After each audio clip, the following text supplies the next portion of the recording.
Hello, everyone. My name is Karla K. Morton, and I have the great honor of being named Texas State Poet Laureate in 2010. And next to me is Alan Birkelbach. Yay. And I had the honor of being named Texas Poet Laureate in 2005. Well, and what we're doing tonight at the Poison Pen, and thank you, Barbara and Patrick, and Thank you. everyone here at the Poison Pen. What a great bookstore. I've already shopped way too much. Is we're having this wonderful reading from a couple of books that we have put together. The first one is called The National Parks, A Century of Grace. And we always want to shout out to our publishers. This is Texas Christian University out of Fort Worth. And how this came to be is way back when I was in a meeting in Dallas, and there was a retired park ranger. And she was talking about how the national park's 100th anniversary was coming up. So I really didn't hear anything else after that. And I thought, what can I do? What can one person do to help culturally preserve and protect these beautiful spaces? I'm a nature-inspired poet, so what can I do, right? And I wanted to do what the Rangers do in sweat and blood and tears, culturally. That's what we do. So I thought, okay, I started researching it and found that in 100 years, there has never been a book of poetry written by poets that went to all 62, now 63 national parks. So it became a calling. My husband had no desire to do this. And so I said, well, I'm going to be out there. I'm going to go to all the parks. And so I called up my best friend and troublemaker, Alan Birkelbach. I said, I'm going to all the national parks. I'm going to write poems, take photos, and give a percentage of royalties from the books back to the parks. Do you want to do it with me? And seconds later, Yes, he was in. absolutely. And he said, how are you going to do it? I said, I have no idea. And so I started trying to get funding, grants. No one took the bait on that, and I'm just too stubborn or too stupid to take no for an answer. So I said, we're just going to do it on our own nickels. So we set out. The inside map is our map. We started in Yellowstone because it was the first park named. Everything else is weather related. Look, there's 8 parks alone up here in Alaska, 2 north of the Arctic Circle. It was an epic adventure. And and then the table of contents are by the year the park was named. So that's a fun kind of thing. And Michael Martin Murphey did the foreword for us. So that's one that we're going to read from. And then the second book that came actually out of this book. So here we are on the road all the time, right? You clocked it half to the moon and halfway back, right? The miles. Total number of miles, yeah. I forget how many. Total, yeah, roughly about 250,000 miles total. So what we would do to have fun is to write song lyrics. So we were writing song lyrics just for fun. There's nothing more fun than rhyme and meter. And found ourselves over and over again on the Santa Fe Trail because still it is such a vibrant connection. It is what opened up the Big West, right? To go from St. Louis or Franklin all the way over down to Santa Fe. And we realized that the 200th anniversary of the Santa Fe Trail was coming up. So Murphy, our friend Michael Martin Murphey, wanted to do some more songs, some more Western songs. We gave him the manuscript. He picked 9 poems, and then he made an album off of those and put them to music. So it's really, really great honor to have that. And then our dear friend Bob Bosbell, who is one of the premier artists, Western artists, he gave us this fantastic cover, both front and back. Show him the back. It's got the The Roswell flying saucer on it, yeah. it's so Bob Bosbell, right? And he did that, and he did a lot of spot illustrations inside. So it became this beautiful mix of poetry and music and art. And it's so much fun, and we are having so much fun with it. And one thing that brought us to Scottsdale was Bob Bosbell and Tom Ross and Buckeye Blake, and they are working on this traveling Billy the Kid exhibit, and it's at our museum. It is the Scottsdale Museum of the West, and it is fantastic. It's a beautiful museum, and it's going to. Buckeye Blake was commissioned to do a to do a piece of art for the Billy the Kid graveside. So he created a life-size bronze of Billy the Kid in repose. He's laying there in bronze, and then Tom Ross and Bob Bosbell have artwork of Billy the Kid around it. So we might have a couple of, this is a little brochure from it. We might do a couple of Billy poems too. So, and Alan's we're gonna start kind of let him go first, and then I'll jump in after. Yeah, sound good? Sounds good to me. Do you want this one or you want? No, I'm going to use mine. Okay, I'll sit here. Like Karla said, the book that we did with Bob Bosbell and Murphy is a lot of it is rhymed and metered. Not all of it, but most of it is. And it's so easy to fall into rhyme and meter. For us, it is anyway. The big Parks book, there's only 2 poems in the entire book that are rhyme and metered. The rest of them are free verse. The beauty of the Parks is such that really we didn't want to be confined with rhyme and meter. It's too big a topic. There's too much to explain. There's too much to try to describe. And we tried to be both reverent and just a little bit holy in our poems there. But for Billy the Kid, it's the Big West. It's Gunsmoke. It's the Rifleman, you know? And so it's like, okay, we need to do rhyme and meter all over. The poem I'm going to start out with is based on a song by Bob Dylan. The song is from the movie Pat Garrett and Billy the Kid. And we like that movie. It's got its own historical flaws, but we like the movie a lot. But the poem I'm going to read is called Who Killed Billy the Kid? Who killed Billy the Kid? Was it something he said or something he did? Not I, said the man with a star. You're taking this a little too far. The only truth is what I saw, and I was carrying out the law. It's too bad Billy died so young, but you know he was fast with that gun. Who killed Billy the Kid? Was it something he said or something he did? George Wallace, the governor, said, it wasn't me. It was I who gave him amnesty. But politics has its demands, and soon it was out of my hands. Yeah, it's just too bad he died so young, but he sure was fast with that gun. Who killed Billy the Kid? Was it something he said or something he did? Not I, said the pulp magazines. The public loves those Western scenes. Billy was doomed right from the start, and you know that always sells the art. Yes, it's too bad he died so young, but he was sure fast with that gun. Who killed Billy the Kid? Was it something he said or something he did? Not I, love before the dawn. People will say I led him on. Desire shines through in the black of night. Who's to say what's wrong or right? Who killed Billy the Kid? Was it something he said or something he did? I want to know, said the little boy, spinning his gun just like a toy. I want to grow up and be just like him. You know, self-defense sure ain't a sin. In the end, he had the last laugh, 'cause millions go read his epitaph. Excuse me now, I've got to run. I need more practice with this gun. Who killed Billy the Kid? Thank you, thank you. Yeah, that's a whole nother story. You could start us off for half an hour just talking about, was Billy the Kid an outlaw or just misunderstood? Well, I don't know. We're not here to make that decision. We're just here to try to help tell the story as we know it. So I'd like to read a few poems. Nope, I'm going to start out with part book first. A few poems. Let me find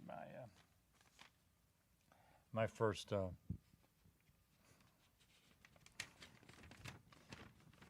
going to read a few from the part book, and a lot of times we'll ask people, well, have you ever been to some of these national parks? And some of them will say yes, and some of them will say, yeah, I've been to such and such a park, and there is no bad park. We do have favorites, but there is no bad national park. Some of them are more wide open, like the West, like Zion or Yellowstone or Yosemite. And some of them are very small and intimate, like Congaree or, Black Canyon. I'm sorry? Black Canyon. Black Canyon of the Gunnison in Colorado. Oh, just, it's a beautiful park. We love that park. Would also be nice if they ever finished road construction. Well, that's a whole nother story, isn't it? Always road construction.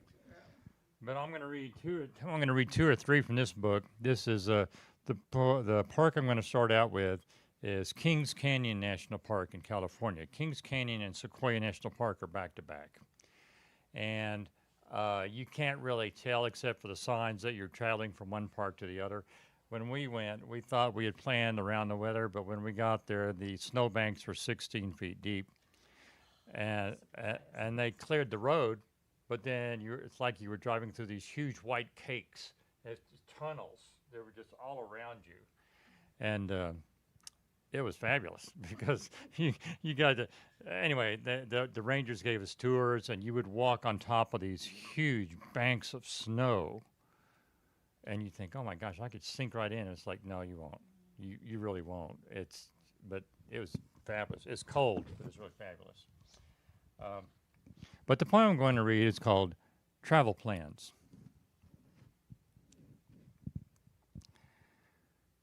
According to my zodiac sign, I am supposed to travel this month to Chilean Patagonia. I am told there will be glaciers, hiking, and horseback riding at the end of that continent. The main tongue there is Spanish, something I am not skilled in. Distance, according to the travel guide, is vast. I should be prepared to travel many hours, and I must have my paperwork in order to cross between countries.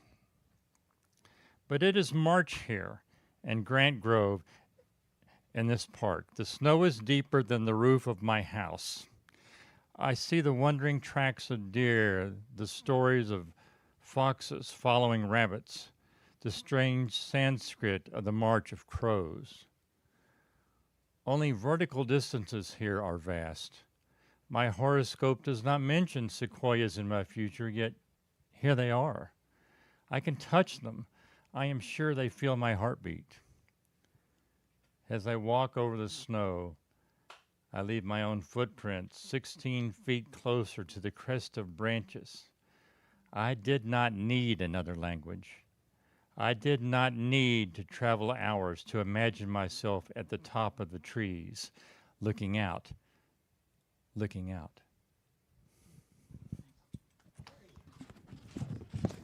you. I like that. It's until you go there. It's Well, it depends on when you went, too. yeah, that's true. And And that was a surprise. Blizzards and the snow like that. yeah. Another, let me find the page here. Isle Royale National Park, which is in Michigan. It's on Lake Superior.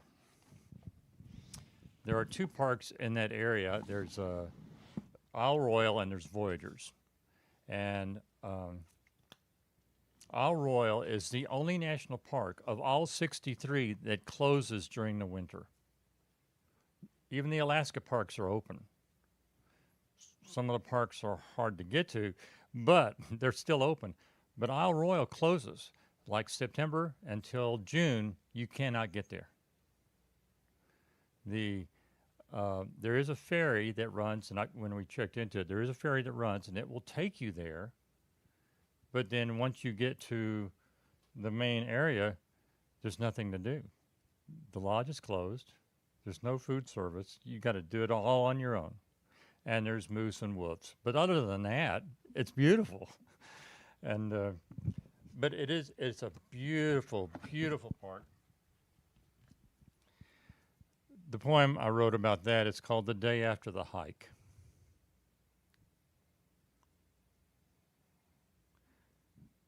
I made us late this morning. Last night, the lodge had no hot water. My pillow was going to dismay the maid. It smelled of pine sap and marsh marigold. Yesterday I had hiked to the lookout. As I ascended those old gray boulders, they accepted my boots as if they were newly recovered relatives. Libraries of birch bark fell to the ground like curls of papyrus, telling copper-stained stories to the bog. Later in the morning than we agreed, I heard her concern knocking on my door. How could I unapologetically greet her? My eyes dreamy with 1,000-foot deep waters, my shoes still stained with butterwort.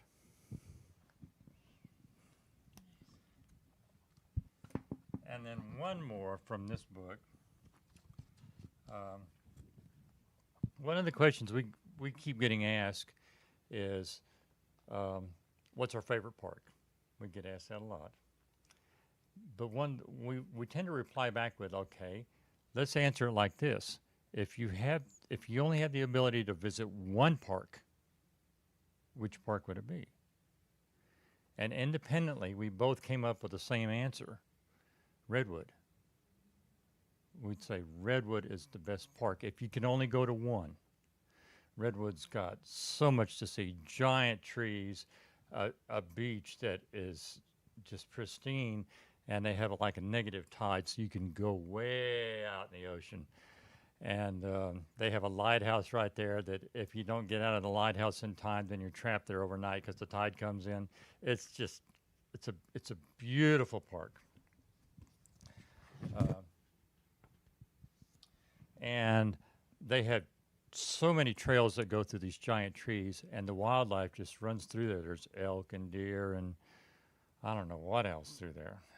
When we were on the trail, there was a herd of elk that came through, and we just stood there and watched as they just paraded by. Anyway, the poem is called Redwood Cathedral.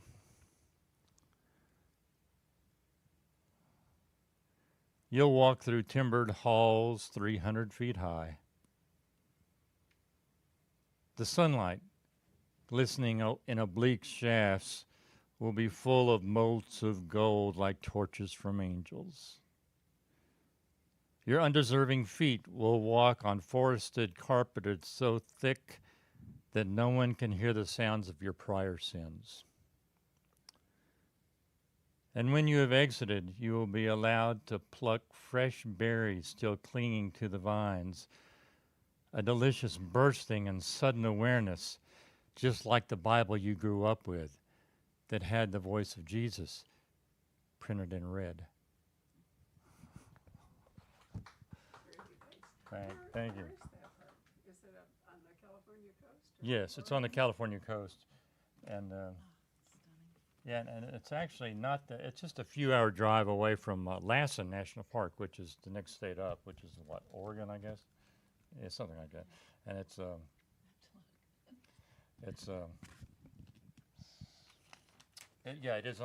on the coast, and you drive past that, and then there's more parks there along the coast, but it's Those trees are taller than the Statue of Liberty. The redwood trees. Taller than the Statue of Liberty. yeah, that just doesn't make sense until we fell asleep underneath some of them, just because we wanted to see what it was like. You can park. There's lots of pull-out parking. And we just laid down at the base of one of the trees, and half an hour later, we woke up, and you look up, and all you see is tree. That's all you see.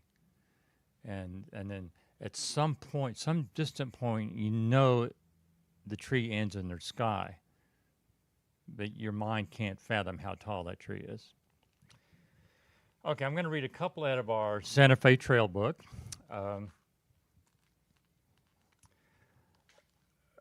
We were blessed by Michael Martin Murphey, who took 9 of our poems out of this book and set them to music. Still good, Thomas? Set them to music, and what it was is we sent him the whole manuscript, and tried not to influence which ones we wanted him to look at. And but there were a few that we were really kind of hoping to nudge him into it, and he picked out some of the ones we liked, and some was like, "Why did you pick that one?" Oh my gosh! But the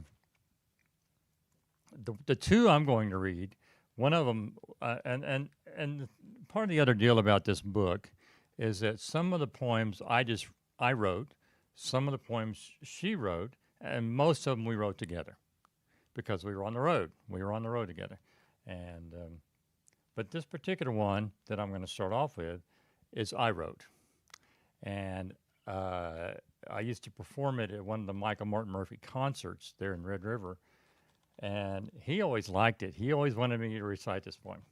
And it's like, okay. And so when he realized it was available for a song, he took it. So I'm not going to sing it. I'm just going to read it to you. The poem is called Dress Code at the Dance Hall. There's a backstory here, but it's not worth going into. But dress code at the dance hall. Son, I'm afraid there's a dress code. So let me just stop you right here. You're flashy and pretty and playing the role, but it's not just about what you wear. Yes, I know that I'm only the greeter. Here's some words before stepping inside. A true cowboy is also a gentleman, so don't pretend you can saddle and ride. This stage has seen Haggard and Willie, George Jones, Charlie Pride, Emmy Lou. Your eyes don't show heartache, your boots are uncreased. I suspect that their songs weren't for you.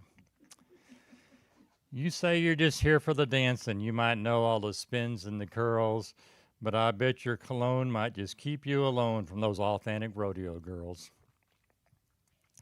But if you're dead set on some stepping and my speeching is leaving you cold, just leave your hat there on the pegboard. I don't care if that band's solid gold. There's nobody here that will take it. There's no place that hat's going to go. Folks have done sized you up as you stood there. They suspect that you're mostly just show. Son, I'm afraid there's a dress code, and most of us here know our place. These walls have a honky-tonk holy, so we try to show honor and grace. We don't serve your single malt whiskey. We don't serve cigars, and what's more, we'd much be obliged if you wouldn't be checking your texts on the floor. Son, I'm afraid there's a dress code, and your voice is too loud for these walls. It's making you seem like you're something when you really ain't nothing at all. There's no way to mask up what's inside you. I don't care how those fancy jeans fit. This hall's a good start if you're ready. Learn humility, manners, and grit. There's some people in line here behind you. Their boots are still grimy with sand. Son, I'm afraid there's a dress code. Decide on the truth of your brand. Okay. He says I basically channeled Buck Owens. He says I channeled Buck Owens. It's like, I'm okay with that. I'm really okay with that. And the other one I'm going to read is again one of the poems that he turned into a song. And where's this song being played now on Spotify? Sirius XM, that one, and Freddie Hall. Freddie Hall, yeah, one of yours, yeah, one of yours. And this is based on coal mining that occurred as part of the Santa Fe Trail when people were coming westbound to try to make a life out in California or in the Big West. And some of them never made it as far even as Santa Fe. They would start a life and they'd be part of a mining crew. And if you live in New Mexico and Colorado, then there's stories about the towns of Ludlow and Dawson, and even there was at least 15 or 20 mines around Raton, New Mexico. That whole area is peppered with coal mines, mostly coal mines. Elizabethtown had several mines. There is little or no coal mine work being done today, but there's enough coal to feed the country for generations. But it's it's coal, so it's not as clean an energy source. So it's basically just shafts now, usually on private property. We got to take a tour on one of the areas, and there's a longer story involved there. But while we stood outside this big black hole in the ground, the cool air was coming out, and and then there's a town out there called Dawson. Every other year, survivors, well, the families that related to the miners that used to work there, they have a reunion, and they meet there by the cemetery and by the ruins of those mining towns. And they have like a big memorial and then a potluck, and every couple of years they all get together again. The reason this is mostly based on the town of Dawson, but there are other stories involved. Dawson in 1913, they had at least 10 coal mine shafts, and at least 6,000 people were living in the town of Dawson. It had a school, it had an opera house, it had a post office, and there was an accident in the mine, and over 200 miners were killed.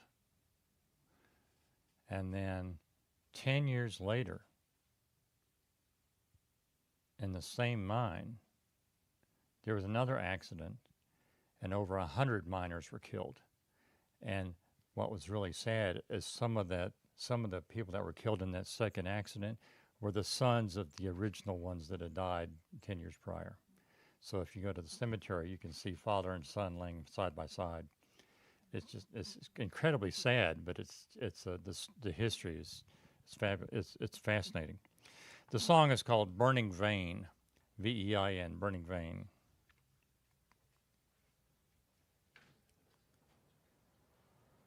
Ooh, here's the crowd has showed up. Wonderful. I'm sorry about the air conditioning. It makes a perfectly horrible clunk. Oh, that's okay. But the ceiling is not actually falling in. So we're going to pause a moment while we. Oh, not at all there. The Burning Vein. There's an old coal mine called Number 9 Shaft. On the hottest days, it blows an ice cold draft. That's the ghost of lost miners still digging for coal, still swinging their picks to clean their blackened soul. I know the mine made us stronger and the mine made this town, but don't go in there, son, it's a long way down. Burning vein, burning vein, burning vein of coal. No amount of digging's gonna save your soul. There ain't no redemption in that awful hole. Burning vein, burning vein, burning vein of coal. They brought that black dust home and it got under their skin and went into the blood of their next of kin. There's a big burning vein right under our shoes, still we dance on top while we're singing the blues. Burning vein, burning vein, burning vein of coal. No amount of digging's gonna save your soul. There ain't no redemption in that awful hole. Burning vein, burning vein, burning vein of coal. You can't console a woman who's lost her man, or when her son picks up the shovel and goes down again. So many were ferried to that great unknown. At night, you still hear the picks ring against the stone. I know that mine made us stronger and the mine made this town, but don't go in there, son, it's a long way down. Burning vein, burning vein, burning vein of coal. No amount of digging's gonna save your soul. There ain't no redemption in that awful hole. Burning vein, burning vein, burning vein of coal. I'm thinking Johnny Cash. You're right. Um, What? I said it made me think of Johnny Cash. Yeah, well, Man in Black, but yeah, but one of the things when we were out there, and that was it truly was. There was a cool wind blowing up from that particular mine we were at, where a lot of this was generated. But she found an artifact there that helped propel us into writing this poem, and she can tell you more about that. But it was some of our poems are, I won't say they're work, but we have to maneuver them a little bit, and and edit them up a little bit. That poem was fast; it came quickly because once we saw the mine and once we had this artifact that she can talk about, it's like, bang, it was done. It was just written, and we're thinking, you know what? This sounds a whole lot like Tennessee Ernie Ford, 16 tons. And it's like, yeah, but we like it better, and yeah,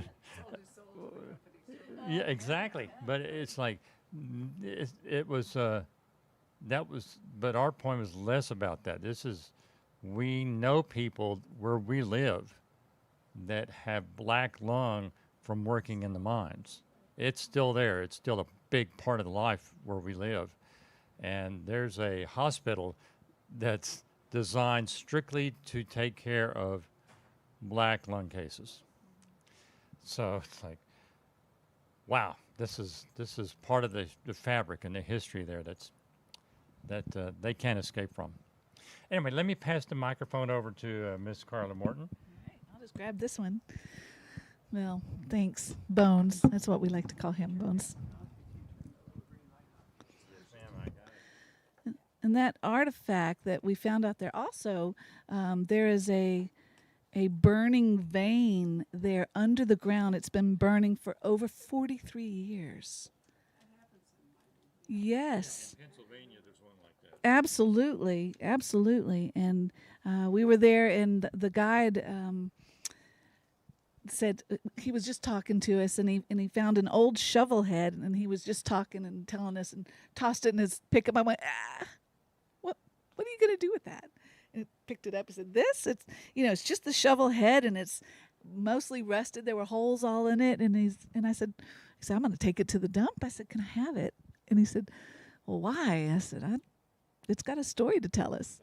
So we take it home and call Alan, say, hey, come over, let's talk to the shovelhead. And yeah, some things I think vibrate. I think there's even an inanimate object like that. I think they all have stories to tell us, and it's amazing.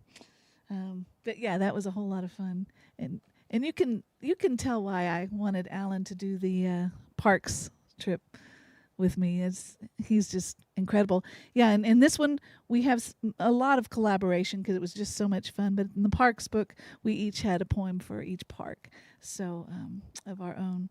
But while we're on the whole Santa Fe Trail, the cool thing about the Santa Fe Trail, it started again in Franklin, as I mentioned, went west, and then it went down to Santa Fe.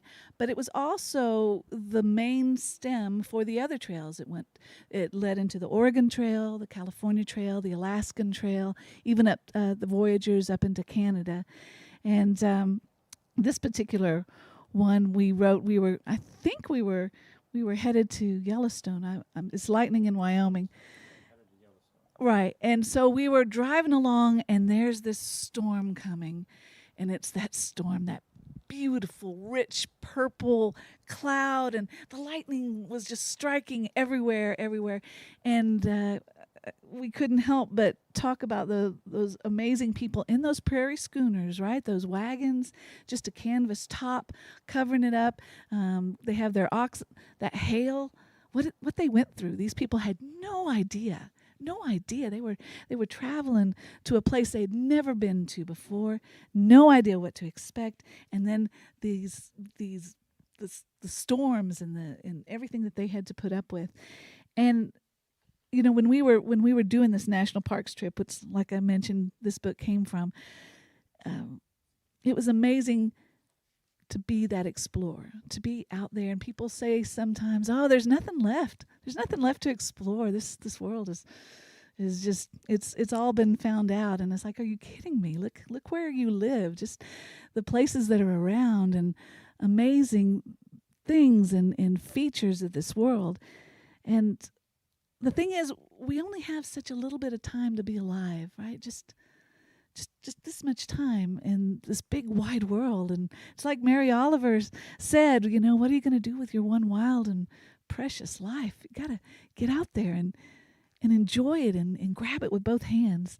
So anyway, this one is called Lightning in Wyoming. There was lightning in Wyoming, mosquitoes in Montana, grizzlies as big as my old truck beside us in Alberta. She said she'd be my Lewis if I was Redhead Clark, but we had our best adventures out there in the dark. The voice of God in waterfalls puts trembles in our boots. We kayaked through the smoky swamps and climbed the bitter root. The world is out there waiting, things you've never seen before. North and south and east and west are there outside your door. She said she'd be my Lewis if I was Redhead Clark, but we had our best adventures out there in the dark. Don't think it's all been done before, that there's nothing out there new. Your world won't be complete until you've witnessed glacier blue. There's many moccasins to walk in, many waterhole saloons. You won't know until you get there how each river hums a tune. Somewhere there's a Lewis to your Redhead Clark. There's so much to discover out there in the dark. Hurry, hurry. It's all waiting. Your old life has been worn through. There's lightning in Wyoming. Go find a life that's true.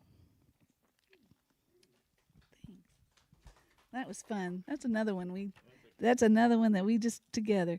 Sometimes I would drive, he'd take notes. Sometimes he would drive, I'd take notes.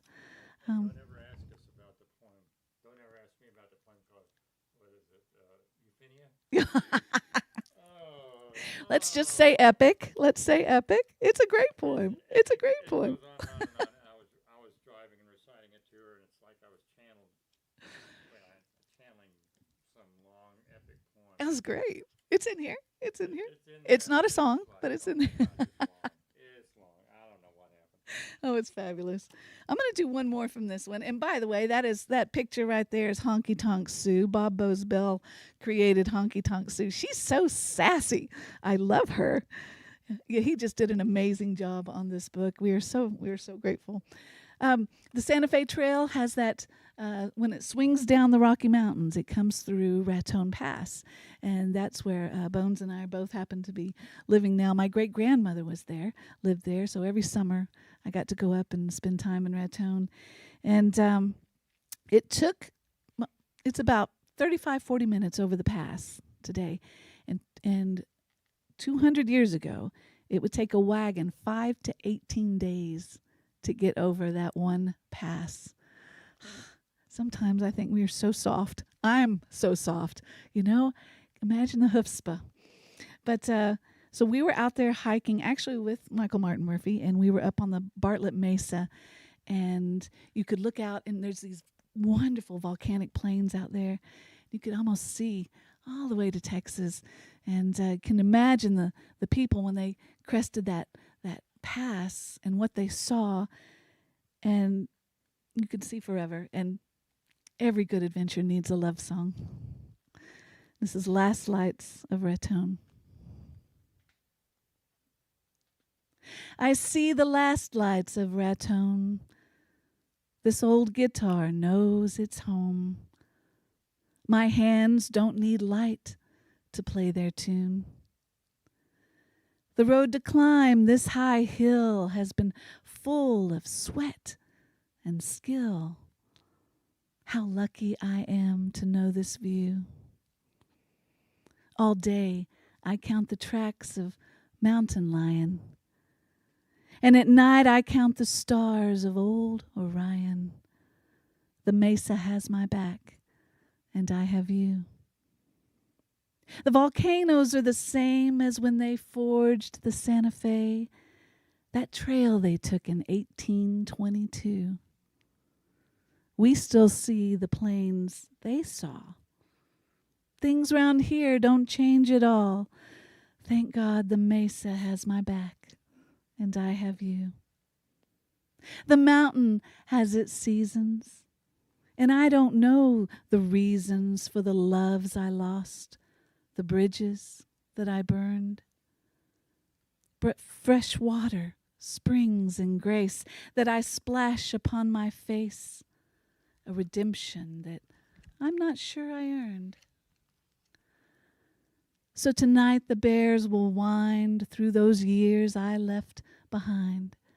Street lamps in town will blink out one by one, and I will watch the last lights of Raton.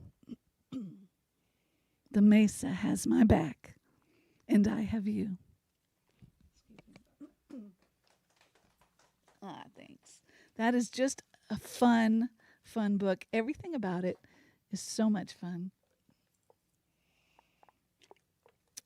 So I'm going to go into the national parks now. We were talking, Barbara was talking about, you went to Yellowstone and you said you had a snowstorm up there twice. Isn't that funny? I mean, you can check the weather, and I'm not sure we've ever really gotten a handle on weather. Even our best meteorologist, not taking anything away from you, but it's at the end of the day, I'm not sure that's our call at all. But that happened to us when we went up to the Grand Canyon, and we had gotten there, and we were so excited, and we walk up to the canyon, and it had snowed recently before, but the clouds completely filled the canyon. I mean, you couldn't even see 2 steps down. Remember that? You couldn't even walk down there, see the 3rd step. It was incredible. It was like, oh, and there was a big bus of tourists, and and they yelled at them, oh, it's time to go. And they were like, oh, and they had to go back. And then in one moment, the winds came, and it just opened up, and they all screamed and came back down. It was great. But this is called the Grand Canyon, completely fogged in.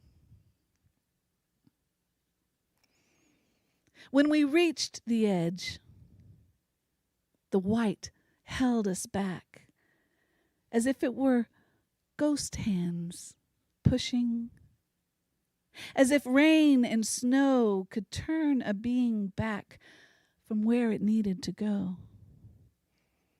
And I thought of Edward Abbey, buried somewhere out in that Arizona west, 7 feet beneath sage and lizards, someplace just below the white sands. The snow stopped first. Then fog shifted her skirts south, and eternity opened its red cliffed body. I could see the river. I don't know where the endless waters flow. I don't know what happens when we step into that white and the earth falls away and the thunder echoes down the canyon wall to wall to wall. But I have stood on that distant ground where the canyon began. I have been in that river. Don't tell me there is nothing beyond this cloud, beyond these pale and layering sands. The canyon does not feel the haunt of hours, just the petroglyph stars and the restless sun. There, deep runs the river. There, deep, the rivers run. Thanks. Grand Canyon, that's just so remarkable. Let's see, where shall we go? How about Channel Islands? Have you ever been to the Channel Islands off of California coast? well, you go west, California, then you get in a boat, and then you go further west out into the islands. And we were out there, and there's a series of islands, and they drop people off on the way. And we were taking it out to the very end, and everyone else had gotten off. It was just us and a few of the rangers. And the boat started circling, and being a boater from a life past, it's like that's a sign of distress. When a boat or a plane starts circling, that's a kind of a universal sign of distress. So we run to the edge, and sure enough, the rangers spot a shark there, and it's floating, it's upside down, and they were trying to see if there's something they needed to do, but they determined that it was just dying, and that's what they do. And it's like, oh, that was so beautiful. I mean, to me, it was the epitome of our national parks. We have these spaces, and it's beauty for the sake of beauty. We are healed in the natural world, and here we get to see all of these animals living their life in the wild, as living and dying as they were meant to be, without too much human intervention, if we can help ourselves. And I thought it was so beautiful. And someone said, it's just a shark. And I went, no, it's this being. It's this breathing, beautiful, living being. So this is called Channel Islands. What were we to do but come to his side? A great shark floating upside down. No signs of injury or distress as we rolled him over. His marble eye proclaiming his hold still to this world. That eye gently moving across our faces in what could only be felt as a caress from one animal to another. Both of us peers, the top of our food chains. Both of us full of fish and squid and slow-moving brethren. It seems insulting to say he looked human. Perhaps I became shark. Both of us understanding it was his time. There was no fight, no aggression, just the turn of his great eye back toward the ocean. Then one last thrust of thick tail to turn himself upside down again. At this, we let him go. So this is how we die. One day the teeth fall out, and the gills turn up, and the bright white belly becomes one with the sky and the stars and the waning moon. We all become sea foam. I often think of him out there among the rain and the whales. What must they think of our once fierce brother? His tender ascension to the top of his world. Oh, thanks. Beautiful, beautiful creature. All right, I'm going to do one more from the Parks book here. Alaska. Have you ever been to Alaska? It changes everything, doesn't it? It changes your idea of what big is, what vast is, and it's so primal. It's just the most beautiful place. I'd like to try to live there, even in the winter. I'd like to try for a couple months in that endless dark. I'd like to try it. But we went up there. So there's 8 parks just in Alaska, 2 north of the Arctic Circle, Gates of the Arctic and Kobuk Valley, and you have to get to them by bush plane. And Kobuk Valley is really strange because it's just this big sand dune. So you're in the middle of lush Alaska, right? All around green. It's summer and green and wet and lush. And you're on a sand dune, this huge sand dune. And it was just so bizarre. And when we went there, in the news, they had just found a glass vial that contained Cleopatra's perfume. And they were able to reinvigorate, to bring her scent back to life. So this was going through the mind of, this crazy poet. And it came out here in Kobuk Valley.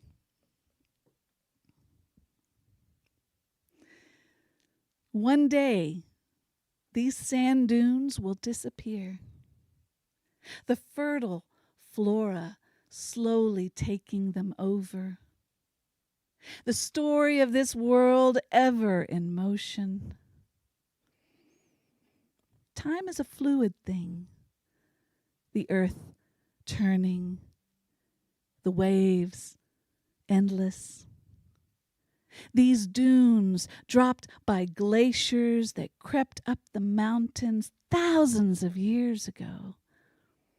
Dunes dry as Egyptian sands in this extended hot flash of earth. When Cleopatra soaked her ship's sails with perfume that Mark Antony could smell her before he saw her. Her essence still mingling in the winds. How rich this life. How lush a world that carries us for even just a little while. 2 handfuls of decades, perhaps a few dozen summers, that we might live and love so fiercely. We dare be deemed worthy to have tread such a place, to have knelt down and touched the very beginning of time.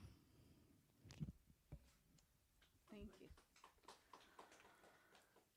Well, I just want to say thank you again to the Poison Pen, and to Barbara and Patrick and everyone here and everyone who is viewing.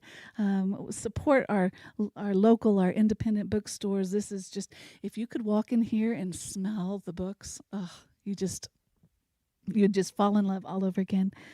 And I'm going to just read one more Billy the Kid poem and just remind everyone, if you can, to seek out the Museum of the West here in Scottsdale. And it's just a wonderful town and an incredibly beautiful museum. And to go check out the Billy the Kid Traveling Wake with Bob Bosbell, who did our amazing artwork, and Tom Ross and Buckeye Blake. And one fun thing that comes of this whole Billy the Kid. I think you started us off with Billy the Kid, so I'll just end with one. But Frank Stewart is someone that was left out of history. He was with Pat Garrett at the capture of Billy the Kid at Stinking Springs. In Pat Garrett's biography, he tends to take all the credit. But there's this long story. This one pistol was found by a historian, and it said to FS, and it was he bought the pistol, and Colt has kept track of every pistol ever made that they've ever made. And they were able to trace it back to the 1800s and found that the town of Las Vegas, New Mexico, purchased a pair of pistols to give Frank Stewart for his capture of Billy the Kid at Stinking Springs, not to Pat Garrett. So it's like these two historians, if you don't have this book, it's a great book. Roy House and Young, and it's called Chasing Billy the Kid. It's fantastic, but it brings up Frank Stewart. And then we discovered, and they discovered, but in our home town of Raton, where we are now, Frank Stewart's buried. And it was just really, really great to find him. And it's like a whole new chapter of history, just discovering that. So we'll just leave you with a little taste of this traveling wake. And again, this is written in the days of the 1800s, the rhyme and the meter, and the perpetual, endless question of, was he just a misunderstood boy or, a cold-blooded killer? The Lament of Frank Stewart. The ghost of Frank Stewart is restless.